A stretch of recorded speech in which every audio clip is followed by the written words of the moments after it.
सोचिए जरा, हजारों साल पहले लिखे गए ग्रंथ आगे की आने वाली दुनिया 2050 तक हमें क्या बता सकते हैं। आज हम ऐसी ही प्राचीन भविष्यवाणियाँ देखने वाले हैं जो मानव इतिहास और उसके भविष्य के बारे में होंगी।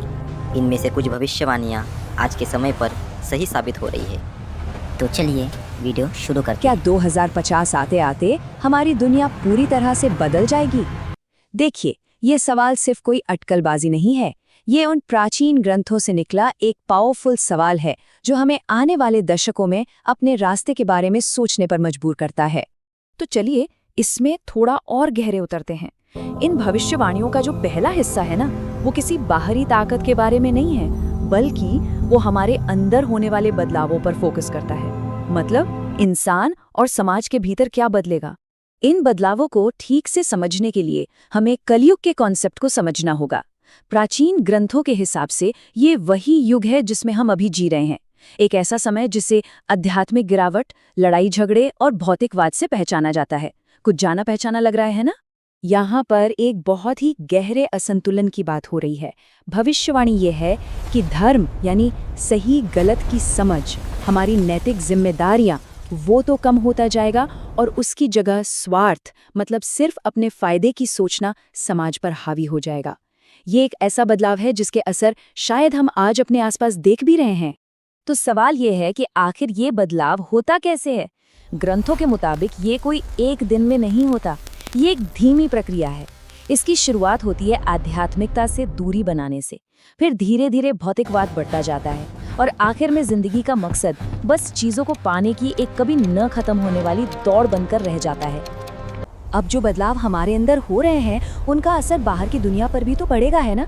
तो ये भविष्यवाणियां सिर्फ इंसान की नहीं बल्कि प्रकृति और हमारी टेक्नोलॉजी दोनों के लिए एक संकट की तरफ इशारा करती हैं। चलिए देखते हैं इसका मतलब क्या है। और ये तस्वीर वाकई में थोड़ी गंभीर है। इन ग्रंथों में पर्यावरण पर बढ़ते तनाव का जिक्र मिलता है, जिसमें जलवायु परिवर्तन और प्राकृतिक आपदाओं के बढ़ने की भविष्यवाणी की गई है।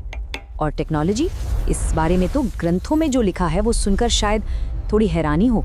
सीधा सीधा लिखा है, मानव जीवन मशीनों और एआई पर ज्यादा निर्भर होगा। सोचिए आज के समय में ये बात कितनी ज्यादा सटीक लग रही है। लेकिन ये निर्भरता रातों रात नहीं आती।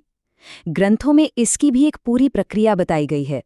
पहले टेक्नोलॉजी हमारी जिंदगी में घुलना मिलना शुरू करती है, फिर हम उसे बड़े पैमाने पर अपनाते हैं और आखिर में हम उस पर पूरी तरह निर्भर हो जाते हैं।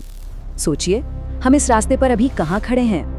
अब ये सब सुनकर थोड़ा निराशाजनक लग सकता है, लेकिन कहानी यहीं खत्म नहीं होती। इन अंधेरी भविष्यवाणियों के बीच में उम्मीद की एक बहुत शक्तिशाली किरण भी है। और यही वो क्रूशियल मोड़ है।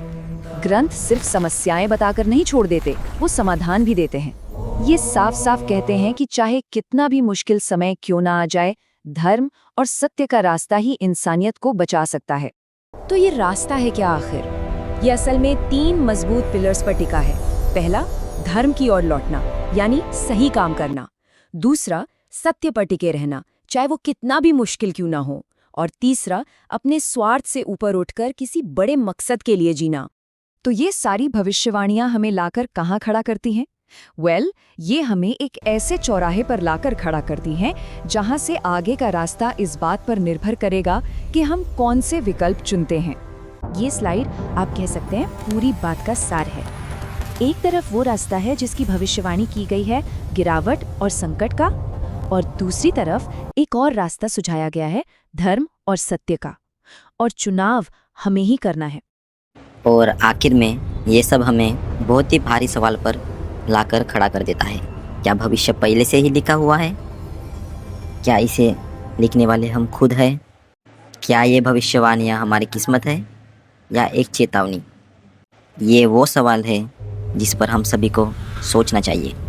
मानिए या ना मानिए, ये जिसने भी लिखा है उसे आने वाले भविष्य के बारे में कुछ ना कुछ अंदाज़ा ज़रूर होगा। आज के वीडियो में बस इतना ही। आपकी राय हमें कमेंट बॉक्स में ज़रूर दीजिएगा। अगर आपको किसी टॉपिक पर वीडियो चाहिए तो कमेंट में ज़रूर बताइएगा। मैं उस टॉपिक पर वीडियो बनाने की पूरी कोशिश करूँगा। वीडियो अच्छा लगे तो वीडियो को एक लाइक ज़रूर कीजिएगा और हमारे SM स्टूडियो भक्ति चैनल को सब्सक्राइब ज़रूर कीजिएगा। राधे राधे।